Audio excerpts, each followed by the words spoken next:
Hey everyone, hopefully you're having a good day. My name's Andy, and I've got Scott with me. He's back.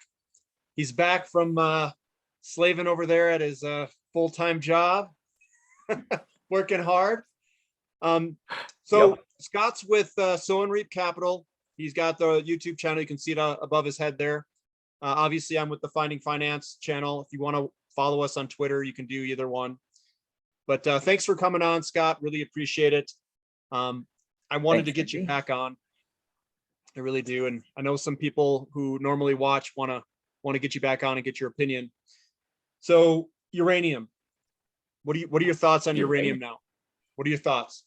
And I know you're very chart driven. Nothing changes what I think about uranium, obviously. What about short term? Short term, it's starting to look a lot better. So I might start sharing some charts with you. Hold on, let me just get to it. Short term, I think it's looking a lot better. So if I just look at Chemical Corporation, for example, and look, I don't really like making short term predictions. You've joined my camp now.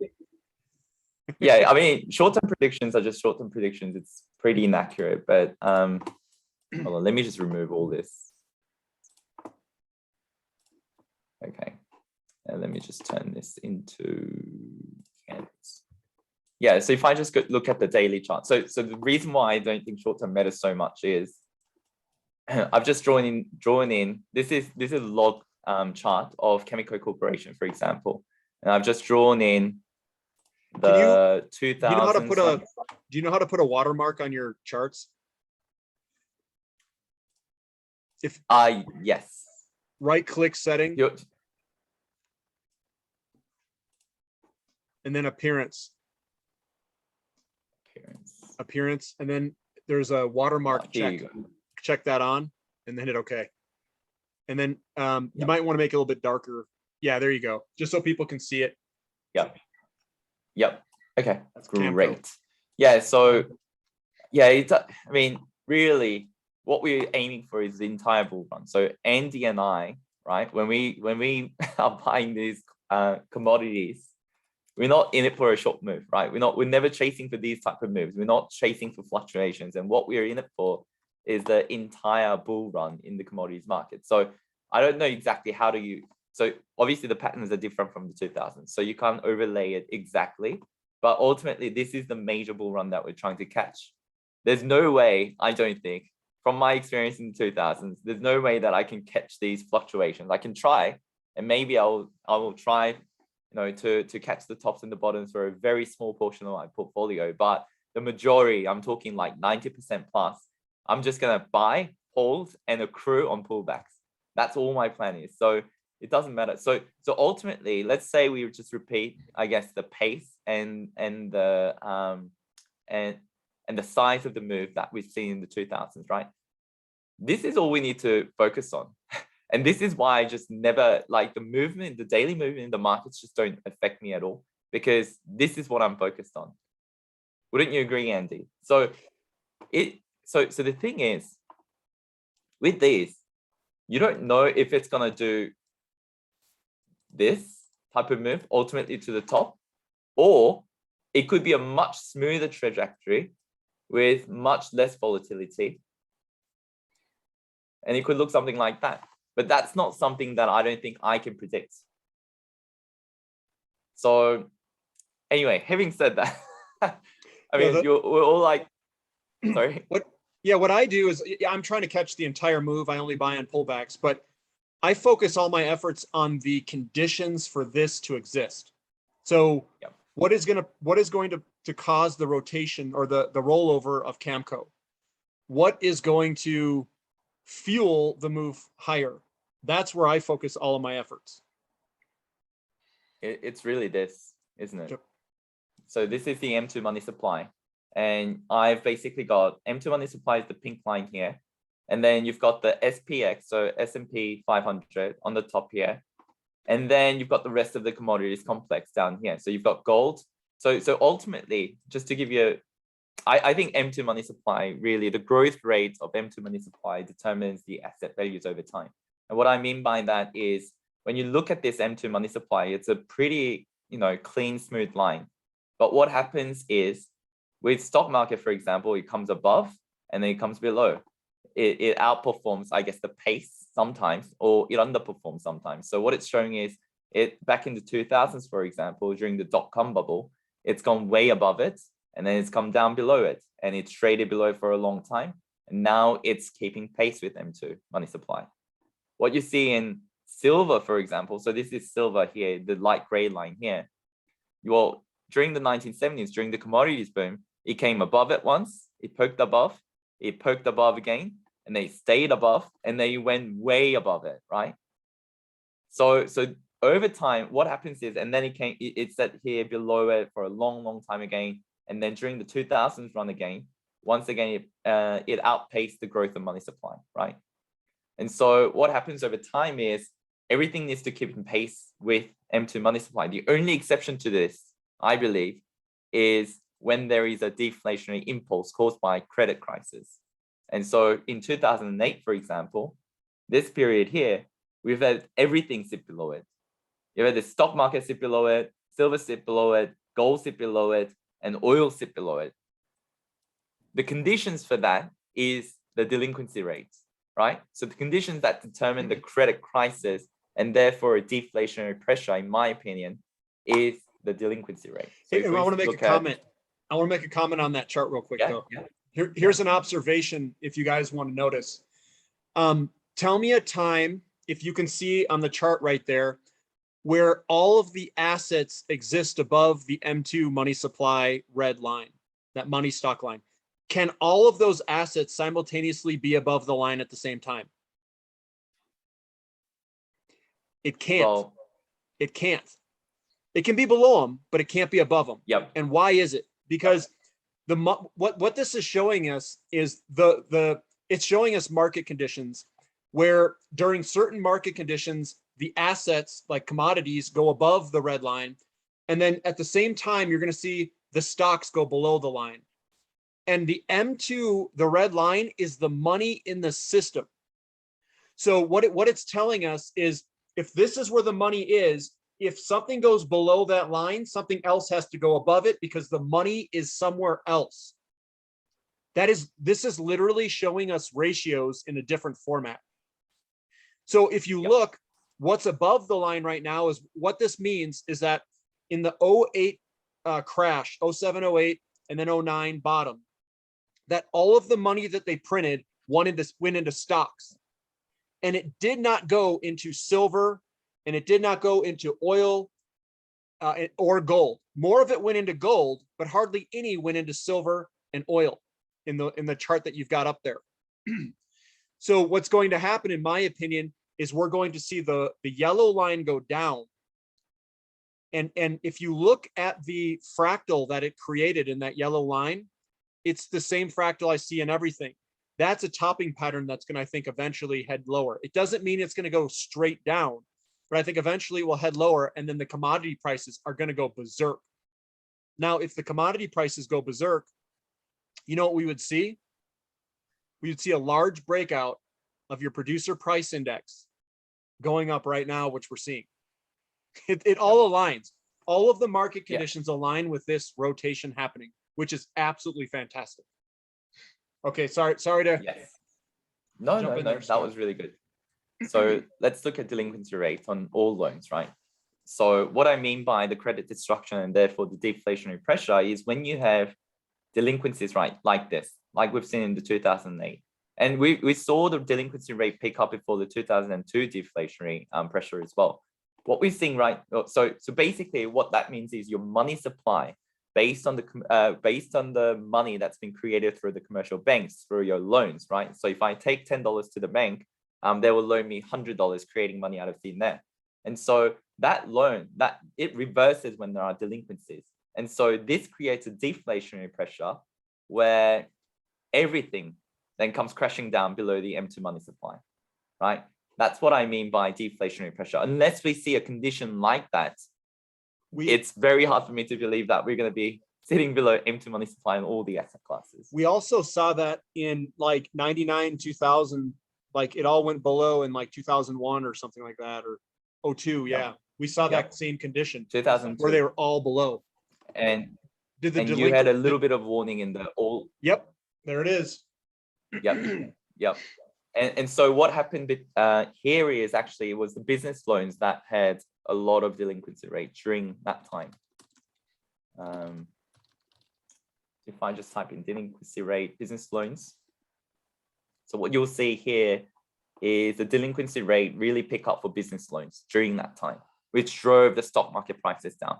Because obviously, you know, your stock market are businesses basically. So this is what you will see typically. But what you're seeing now is a record low level of delinquency rate here. Like we've never seen that in the history of, you know, Fred tracking this data, which means we're not going to see that deflationary impulse, I don't think, in the markets.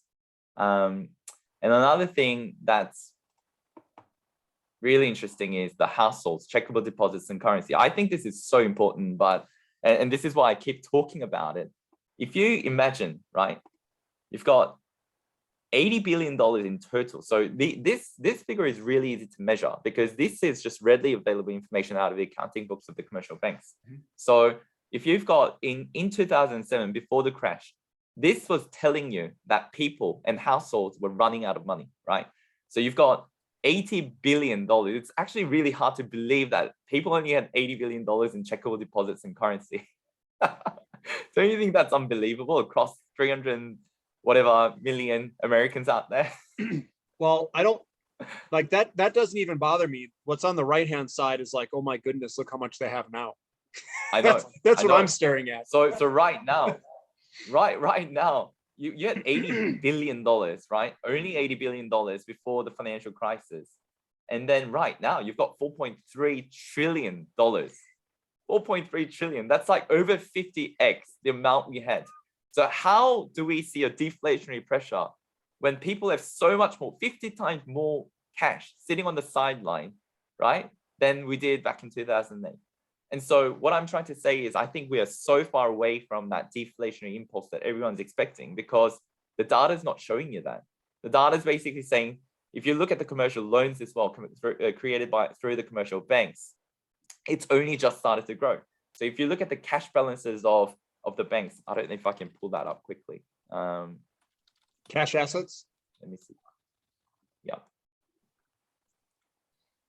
So cash, here you go. Cash assets, all commercial banks.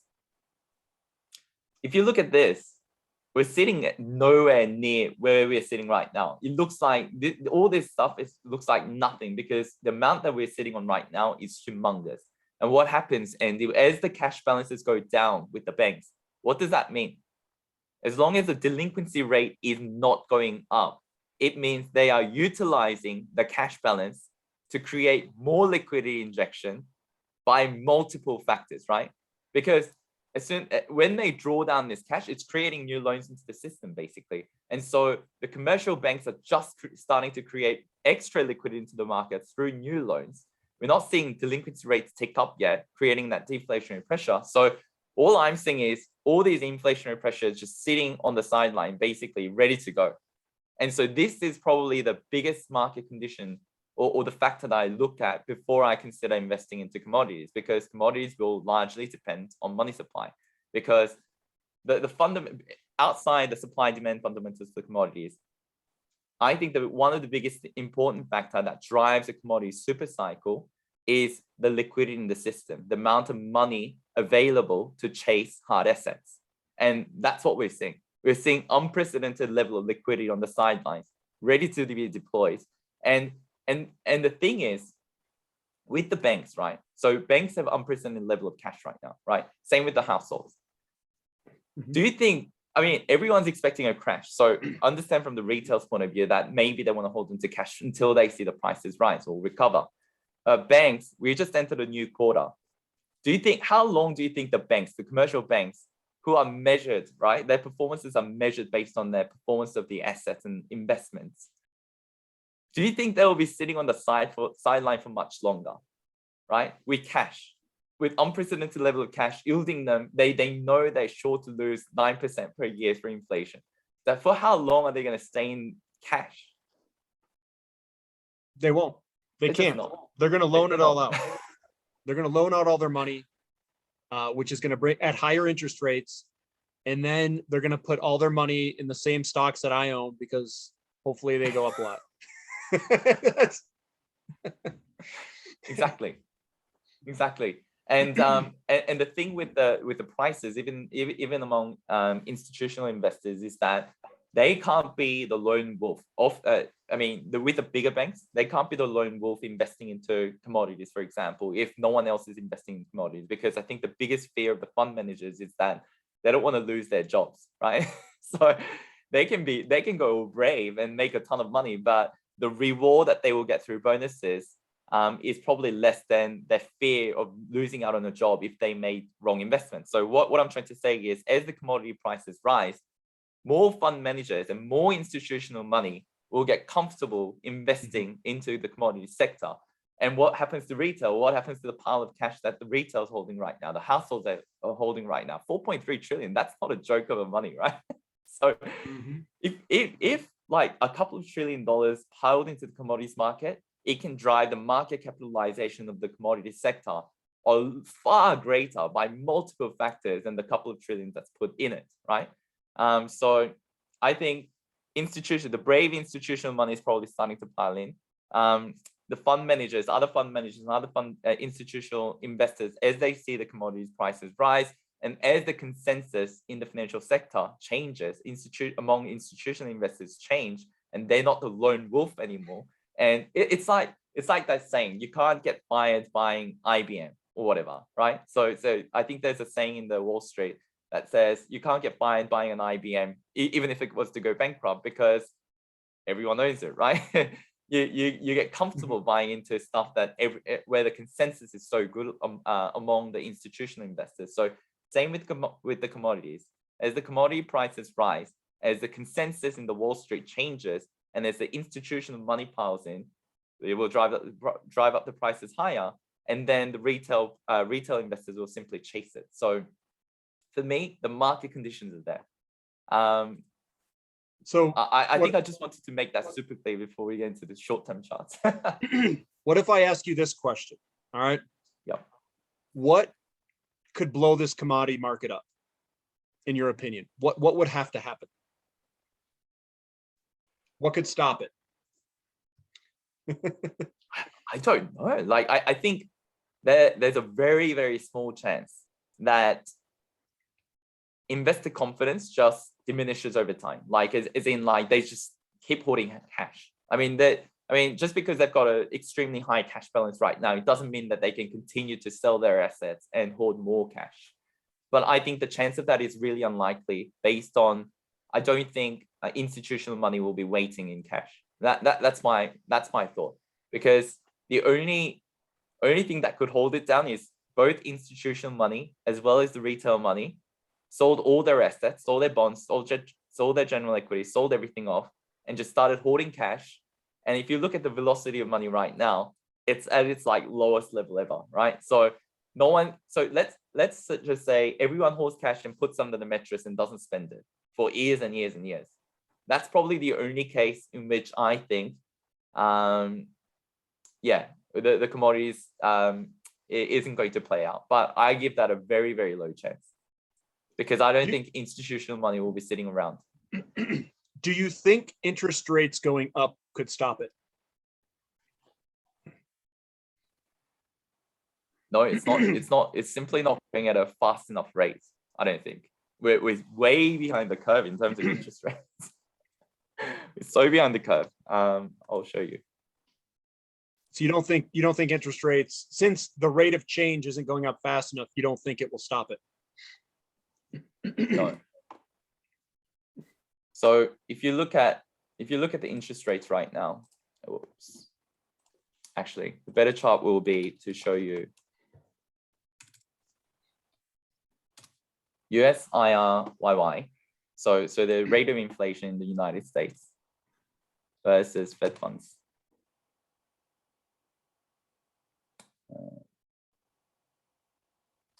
You can do it on the same one. Yeah. Yep. You can do it on the same one. So if you look at this chart, let me just take everything off Fed. So Okay. pink So Pink if you is look at the if you look at inflation rate. Yep. so inflation rate is the pink one.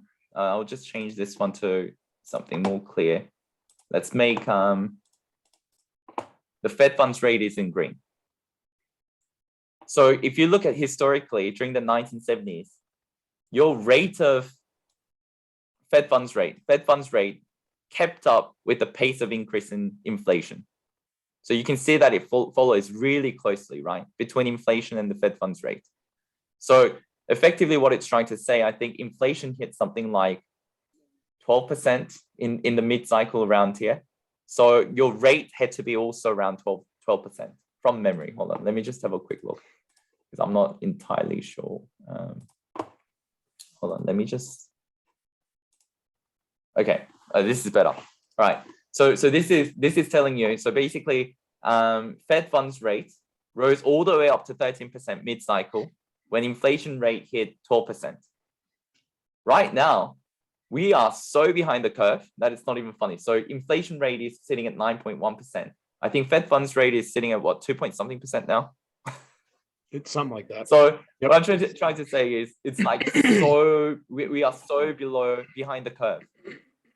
How do you so another thing to note here is inflation rate was although we raised the rates, Fed funds rate to 13% here back in 1974, we only managed to drop the rate of inflation ultimately down to around 4.5%. Right? That's how low the inflation rate got. So we didn't even tackle it down to 2%, which is the Fed's target rate right now. So how do we expect, and also we didn't have QE back then. We didn't have all this stimulus that was created that put the money, the cash into the direct hands of households back in the 1970s. So we've got QE, we've got Fed, which is so behind the curve. So I just don't see how this rate hike is going to catch an inflation that's running wild. That's what I think. Yeah, and that's also, we had oil come from other areas and all sorts of stuff in that time frame. We don't have that this time. We could have it go in the opposite direction, where more oil gets pulled off the market because of a war or something else. It could get pretty nasty from Russia. Yes. So this is different. 100%. It's different. So here, I'll share a chart too. I've got this one up right now. I put it on my Twitter, so I'll share real quick here. I've got the PPI to CPI ratio, and this thing's been traveling lower and lower through time, and we're right there trying to break out of this downward channel. What if this breaks and changes like a paradigm in everyone? And here's the thing though, what this does is if we break this downtrend line, and remember, patterns and long-term trend lines are basically paradigm breakers. They break the paradigm of people. So they start to change their psychology. They start to change the way they think. Scott just laid out a very well, he laid out very well that we have low delinquencies in the system and a butt ton of cash. If the paradigm shifts where you get a hey, I'm living in this world and it's been easy, low inflation, low interest rates, and now all of a sudden you're living in a world where you've got increasing inflation, increasing interest rates, and people start to get irritable, they get scared. Money starts to move. I'm losing money on my cash, get it out of here. That's the type of paradigm that could change. What happens to velocity? It starts kicking up. That's a problem because they've been maintaining the inflation rate as this has gone down. They've maintained the inflation rate by printing cash at a lower velocity level. What I'm saying is if the velocity kicks up with all the cash in the system, boom, you get massive inflation, like massive. And all it takes is for people to get scared. So what they're doing, in my opinion, is they have to create a scare to keep people scared, to keep the cash on the sidelines. Because if that doesn't work, oh man, you're gonna see a rapid amount of cash come into the system, blow everything up. That's kind of what I'm thinking. Yep. And right now, everyone's Yep. still positioned in their old mindset. I think it just takes time. Yep. None of this is going to happen Takes time. in 0.1 seconds. Yes. But I think this is where the institutional money steps in, because they are a lot more rational around their decision making. So they don't want to be holding onto cash that's losing 9-point-something% per year, right? They want to be going into assets that will protect them from inflation. So I think they will be the first movers, and I think they will move pretty quickly, and they might have already started moving, right? But what you're talking about, Andy, is the M2 money, velocity of money, sorry. Yes. Velocity of money stock. And it's sitting, this is basically telling you that all of the money that's been created, that's sitting in the checkable deposits, people aren't spending it, right? So velocity of money has never been this low. It means the potential for inflation is huge once the velocity of money picks up. Yeah. And do you want to maybe describe to the audience how that works? Because with velocity of money, it's like if I have $10. Yeah, go for it. Yep. Go ahead. Scott. No, you're on the channel. If I have $10 to spend, and I hoard it and I just put it under the mattress, it to the economy, it feels like the money doesn't exist. But let's say I get scared of inflation, and let's flip the scenario around. And every time I got $10, I exchanged it.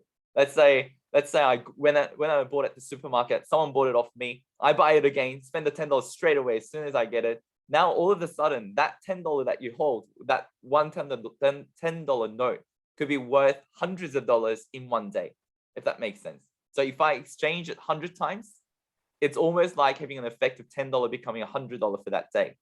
So that's why with the velocity of money, as people are playing hot potato game, as they fear inflation, the money stock could stay the same, but the effect of velocity of money can drive inflation a lot higher.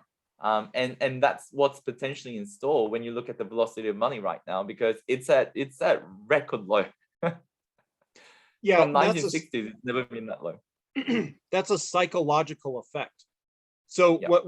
what needs to happen, or what could happen, I'll say it could happen, it doesn't need to happen.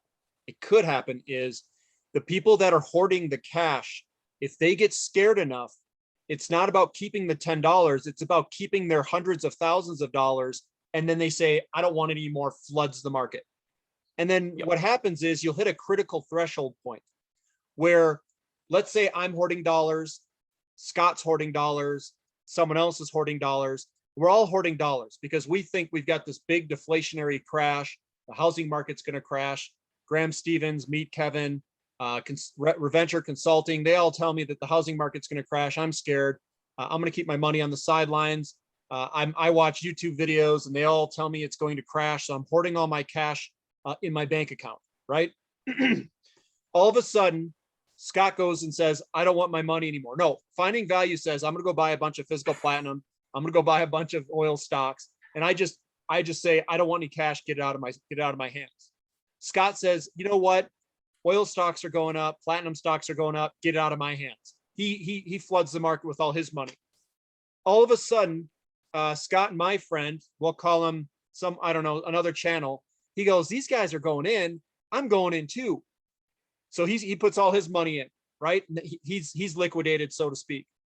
And then everyone else says, I don't care what happens. I see that oil's going up. I see that platinum's going up. I see the producer price index going up. I see that prices are going up at the food store. I'm paying a buttload more money for the tequila shots that I just took. What the heck's going on? I'm getting rid of my cash. And then everybody just starts dumping cash because they're like, I don't care what happens. Everyone's dumping cash. I don't want to be the solo person not dumping cash. And then they all dump. And that's your problem.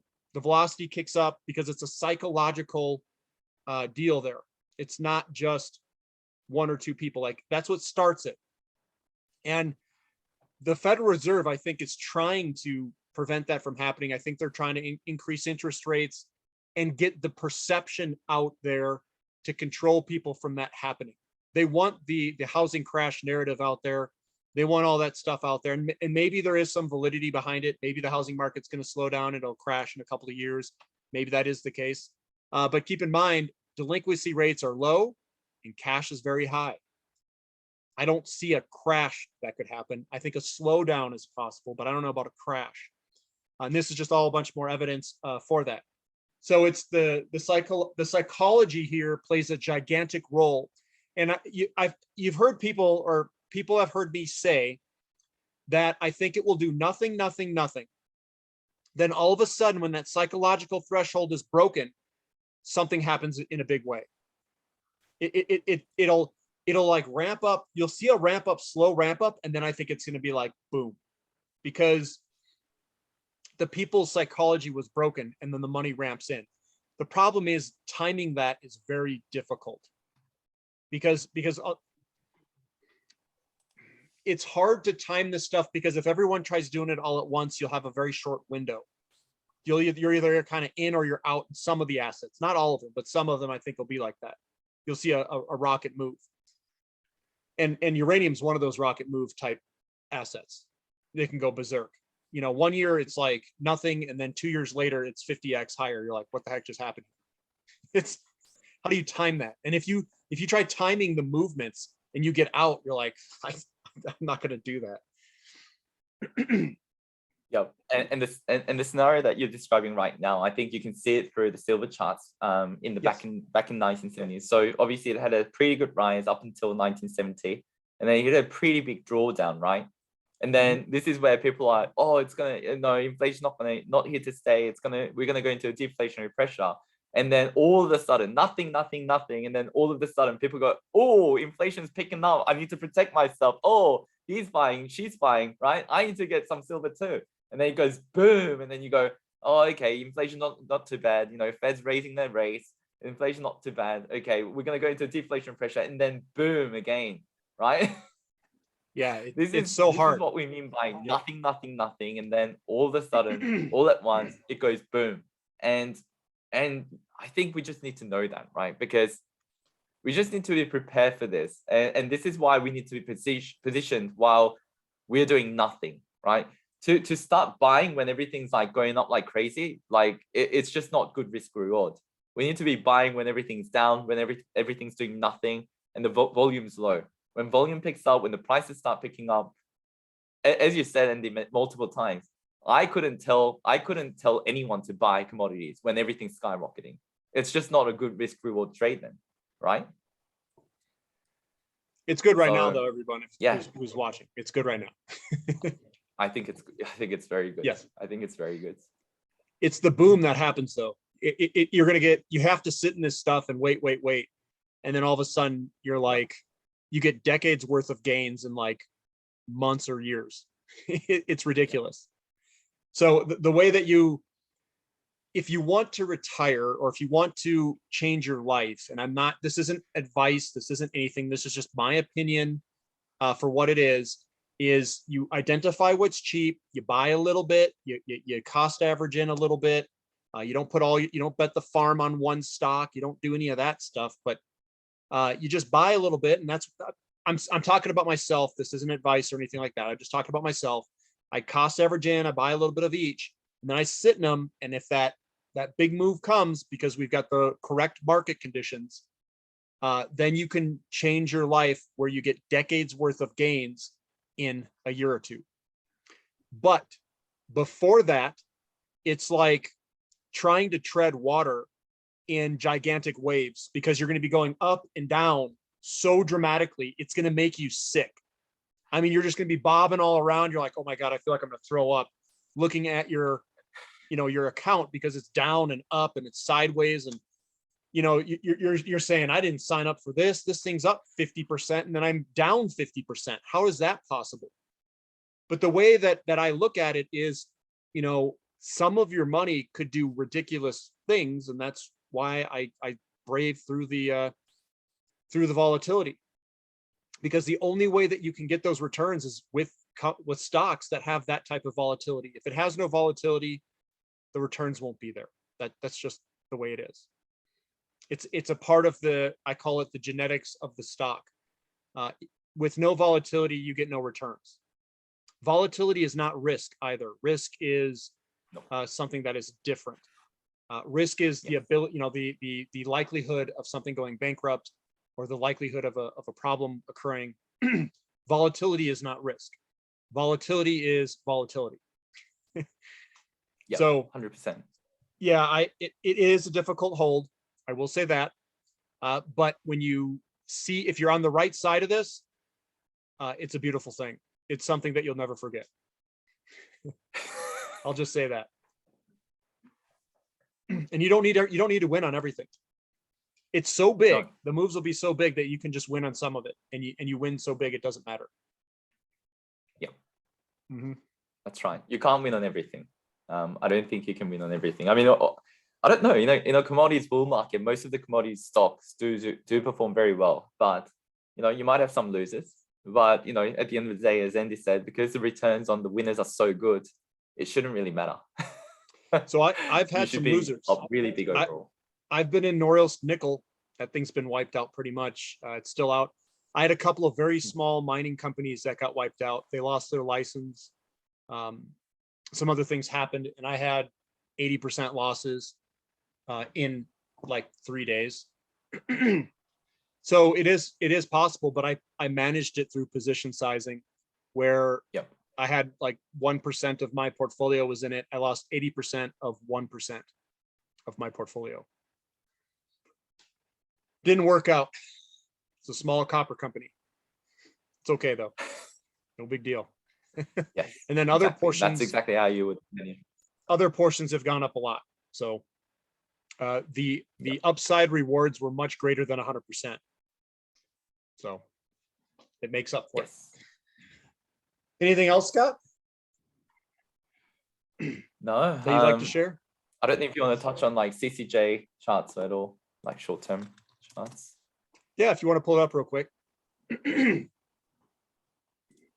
mean, the key thing that I'm looking at right now, and once again, like short-term movements are not that accurate. But one thing that I think, hold on. My moving average disappeared.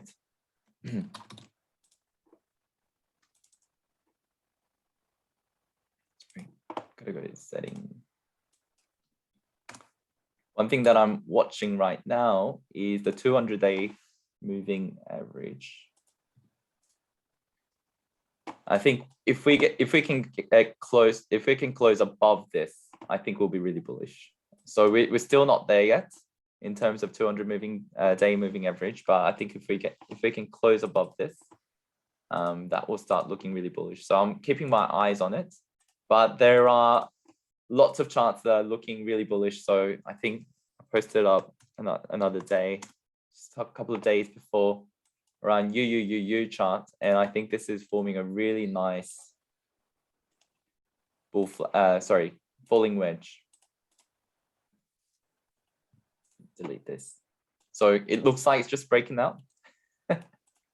So that's looking good.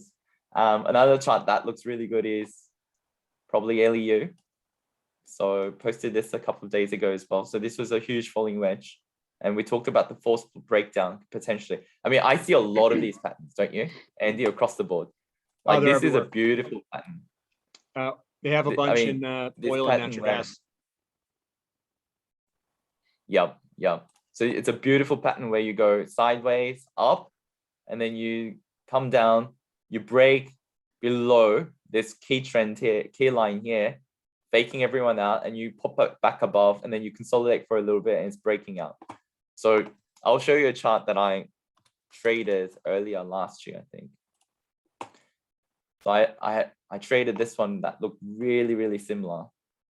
And it did. This is why you can't really trade in and out, because the moves can come so big. And so this is exactly the same pattern as you saw just then with LEU, right? So you've got this flat area here, you come up, you go slow grind down, and then you pop here, almost like matching this level, and you pop back above, you consolidate, and then boom. So I think I bought in at 8 cents somewhere here. I was really lucky. Sometimes I just dream these charts. So I saw this chart in a dream. I was like, I need to buy. I saw it in the dream, and then I bought it here. And then within a couple of days or weeks, actually. It might have been within like 2-3 weeks. It was like up 3-4x. But this is what can happen, right? So this chart pattern that you saw quite a bit in FMG chart early in 2000s, this pattern here, I think we're seeing across many uranium charts right now. So, And it can fake you out because it looks like this can really fake you out. But this is why you just need to sit tight, because so with these drawdowns, right, you just can't predict them. You can't predict if we're going to have this massive drawdown, or we could have just easily gone down to here and then go up. But ultimately what matters is the ultimate path, right? So where are we headed ultimately? And if it looks cheap against the fair value or ultimate trajectory, then you just buy a curve, I think. And you just hold through the rips. Hold the rips, buy the dips. Exactly. It's pretty simple, actually, if you think about it, Andy, isn't it? So if you go back to the 2000s on the FMG charts, this looks really similar too. So look at that. You see this pattern play. I see this everywhere normally. Huge bull market, especially in commodities, as something as volatile as the commodities market. You see the flat line here. You see a huge up. You see the grind down, fake out probably, go out, break out, and then consolidate, and then boom. Yep. Look at the boom. Look at the boom that comes after it. Imagine if you sold here, because I think we've talked about this previously, but I think this was like a 70% drawdown, something like that. The one before? The measured move. Yeah, that one. 60% drawdown, 59%. So imagine if you got frustrated here and sold. You would have missed out on this entire gain. So from 20 cents. Look at that. It's like the downside's like raining on us. Like you can't even see the blip. I know. You can't even see the blip anymore. Anyway, this is how I stay absolutely unaffected by any drawdowns. You just need to catch one or two of those. That's it. With like one position. Right. And you're like, yep. Yes, 100%. Yeah, you don't need all your money in all of them. I know some people think that, but like trying to catch the right one, it's hard. Yep. So I carry like 20 or 30 of what I think are the best looking charts that I can find in the markets. I put enough money in it where it would change my life. And then I've got, basically it'd be like getting a 1,000 to 1 odds where you get your 1,000 to 1 payout and you have a roulette table. I don't know how many slots on a roulette table. Like, I don't know. 50? I don't even know. Let's just say it's 50. I don't know the exact number. Are you going to look it up? Because there's 2 green and then there's like, I don't know, 70, 50, 40 something. Is it 36 plus 38? I don't know. I don't know. It looks like it's got 36. Plus 36. 2 green.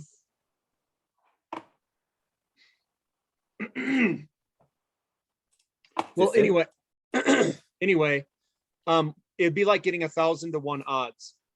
Yeah, there it is. There's 2. Yeah, that's it. It's like 36 plus 2 green, I think. So it's 38, I think. 0, 0, and 0 is 1. I think, or 0 is just 1. Maybe it's 37. It's like getting 1,000 to 1 payout. So if someone was asking me, what would you put your money on? And I would say, well, if it's 1,000 to 1 payout, I'd put a little bit on every single one, and then you'd hit it and you'd win every time. So it's like knowing the market conditions. So you seek out the market conditions and you say, okay, I've got a commodity bull market that's coming. If you have the conditions right, and these leveraged plays in precious metals, uranium, oil, natural gas, whatever else is out there, lithium, it could be whatever it is. It doesn't really matter. And then you see the genetics of the stock. Like they throw these big, huge patterns in the beginning, and people get scared because it pulls on back, and it'll pull on back massively. It could pull back 80%. We want it to pull back more. 1, because you can get it cheaper, and 2, it means the fractal's even bigger. So then people are going to be looking at it and they're going, well, which one should I buy? Wrong strategy, in my opinion. The strategy should be, I want to identify absolutely all of them that have just massive fractals in it. Then I'm going to put a little bit in each. Maybe it's $400. Maybe it's $4,000. It depends how much your portfolio is at that time. And you just go boop, boop, boop, boop, boop, boop, boop, boop. I'm like, all I need is 2 of these to hit. I don't care if the payout's 100 to 1 or 500 to 1. I just need 2. Because if you get 2, and I'm just going to make up a number, you put $1,000 in it, and you get a 500 to 1 payout, you just made $500,000, or 499,000 is what you made. You turned 1,000 to 500,000, and if you get 2 of them, that's $1 million from $2,000. And I know that seems ridiculous. So the next step is you need to like psychologically condition yourself and understand, when should I sell what, and then if you purchase and you got a good buying price, you have to hold through it. It's not going to be easy.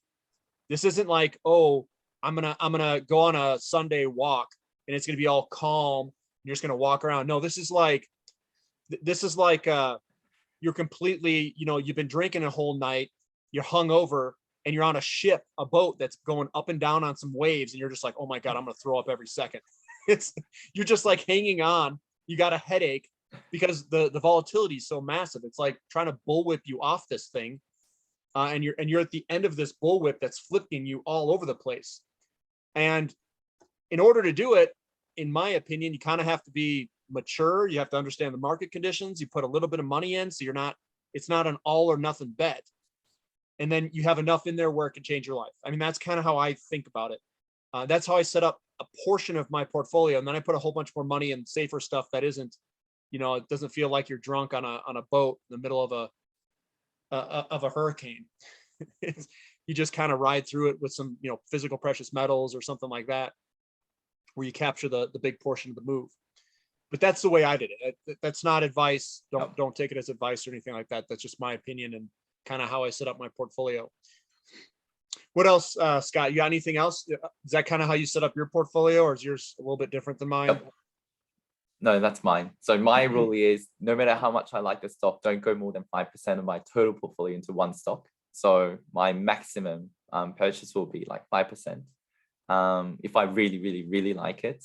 But yeah, exactly right. I spread them among, as I said, producers, developers, explorers, and I've got cash producing, I guess, stocks. I got some that just doing assets. So yeah, you just have to spread them along. And I think with volatility, the simplest way that I look at it is, my ultimate destination is like, let's say my ultimate destination is like 10 meters or 100 meters in front of me. What I need to focus on is the 100-meter destination that's in front. Let's say I get distracted by my hands and I follow my hands like this, right? Which is what a lot of people seem to be doing, because I'm just following my hand. Like I'm not seeing what's that. But if I focus on my destination, it doesn't matter what my hand's doing. I can still see my destination really clearly. And so you don't want to vomit and you don't want to throw up. You don't want to be giving up the towel because you're focused on the hand. Like, you want to be looking at your destination and go, yep, everything's still intact. All the market conditions are good. I don't have to worry about the short-term movements because this is meaningless. Like, all the efforts that people spend looking at daily movements and worrying about the price movements daily is basically you're doing this and throwing up because you can't focus on the bigger picture. So I think it's just so important to just focus on the bigger picture. Look at your destination. Well, yeah, what's even worse is you've got a bunch of people on social media that they sit there, and every time it goes down like a little bit, they're like, you're wrong. We are not in a commodity bull market. This is going to zero. We've got XYZ happening right now. You are wrong. And then when it goes back up, they're like, you're right. I got to buy way more than what I own. I'm like, dude, you need to calm down. Like, because even on YouTube, a lot of the channels, it's like feast or famine, or crash or boom. And yep. If it's going up, it's a bubble. If it's going down, it's a crash. It's like, guys, you got to calm down. This stuff doesn't move that fast. You can't take one data point where it goes down and you're crashing, and then it goes back up and they're like, oh, it's not crashing anymore. I got that wrong. Like, you need a trend. You need multiple data points. The housing market, if it's going to crash, we're going to see the housing starts drop and go off like a brick. Now, what if it goes down some, but it goes sideways for a little while and then goes back up, and it takes like a year like that? What are you going to do? everyone's so focused on the last print read that they forgot like the whole trend in itself. And I'm not as easily convinced. I could see a bunch of data. If I have like 499 points saying that we're all good and the 1 point is not meeting it yet, like something's just off, I'm not going to focus on the 1 point and be like, this is completely screwing everything, unless it's a major, whatever I'm tracking is absolutely major. But everyone, it's like they have the 1 point and it's like, oh, I can't invest in it. There's one thing that doesn't match. I'm like, well, nothing's ever going to be perfect. You're going to have some things that match and some things that don't match. But in all honesty, though, this commodity bull market, there's a lot of things that are all in alignment. It's actually a pretty well laid out. It's not like two or three pieces of metric, 2 or 3 metrics are good and like 3 are bad. It's like they're all kind of in alignment, which is pretty rare. I think the hardest thing is just it's all the social media and the Twitter and people going back and forth. If you're a new investor and you don't kind of know what you're doing, I mean, I would think it's rough. Me, I'm brave. All right. People think I'm crazy if you look at my buy points. Because when LEU was like dropping off a cliff, I just kept buying into it. Like they're like, oh, you never catch a knife edge. I'm like, you can with slow sprinkling into it. You can catch a knife edge if you sprinkle in. If it's coming down, I'll just give you one strategy, guys. If you guys want to implement it, it's up to you. But here's a strategy that I kind of do. I look at like a stock, it peaks out, it comes back down. And if it goes below like 25%, I'm like, let's just add a little bit in, like, who cares? I think it's a good stock. I think we're in a bull market. I'll add a little bit in. And it goes down 30%. Do I panic? Yeah, I panic buy in. That's what I call it. I just add a little more. And then it goes back down and some more. Now I'm 40% down. Well, that's great. It's got a really good fractal. I'll add a little bit more in. Then it comes on down at bottoms and starts to go back up. Oh, I see strength. I'll add more in. And then what happens is you start at some point. It could be different for people. Maybe it's 30% pullback, maybe it's 25, and you just add it in as it goes down and goes back up around that loop. And then your cost average is somewhere between minus 25% and the bottom. And that's your cost average in. So if it goes down 50%, let's say your average is like minus 35% on the pullback or something, or minus 40, depends how you play it and how much you put in where. But at least you caught that bottom and it goes back up. If you try to time it, that's where you can get it's a little bit harder. It's a little bit harder to manage psychologically, because if you bought it minus 25 and it goes back down to 50, now you're thinking, well, maybe I'm wrong. Maybe I'm still down in this position. Oh my goodness, what am I going to do? I don't have that gene. I look at the market conditions. I focus on, this is what I think will happen. And I put enough money into it, and a little bit enough, I don't put my whole life savings in it. I put a small enough position where I'm not scared. It's like, it'll be fine. And then I keep peppering it. It's like boom, boom, boom, boom, boom. Just keep hitting it as it goes down and comes back up. And a lot of people, I think they try to time things, and that's where they get screwed, is they put everything all in at once, and then they ride this volatile thing, and they're focusing on the short-term movements, and they start throwing up everywhere, because they're so scared. And that happens. It's okay, guys. It happens to all of us. This isn't going to be there's times where I put a little bit bigger position size and I'm down 30, 40, 50%. It happens. And you know what I do? If I think the market conditions are good, I keep buying it. That's what I do. That's what I honestly do. And you can bring your cost average down quite a bit if you put a big chunk in there and at a very low price. But I would not do that in a company that controls its sales price. If it controls its sales price, it means they could be going bankrupt. It's not a commodity company. It's a little bit different. So anything else, Scott? No, that's it. All right. I think that's all I've got. That's exactly what I do. Just set targets, remove the emotions, right? I think that's what you need to do in the markets, because I think as soon as you bring in emotions, you're bound to lose money. But if you take that out and just plan ahead and just say, if it falls this much, I'm going to buy. If it falls this much, I'm going to buy more, right? If you just plan ahead, and also same goes with the exit plan as well, because I think it's when we start going euphoric and when we start really rocketing higher, I think it's very easy to get caught up in that moment and go, actually, I'm not going to sell. I'm going to hold on for a little bit longer. So I think it's the same thing for the exit. And so you just need to plan ahead and just act, I guess, react mechanically to price movements. So that's what I think. But Well, Scott, before we finish up, if I can got something just else? share one Bible verse, and I think I shared with you earlier as well, but it's 1 Thessalonians 5:16-18.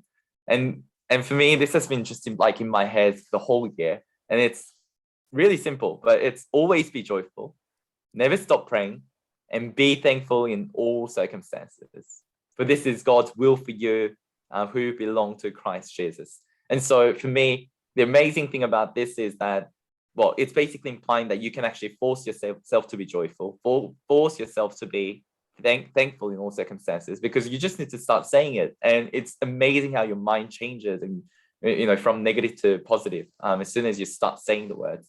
And so and this is God's will for you, right? It's not for God. He doesn't really, he wants you to be thankful, but he doesn't need you to be thankful, right? So he's saying it's his will for us, for you, right? That we should be thankful all the time. We should be grateful all the time. So just wanted to share that.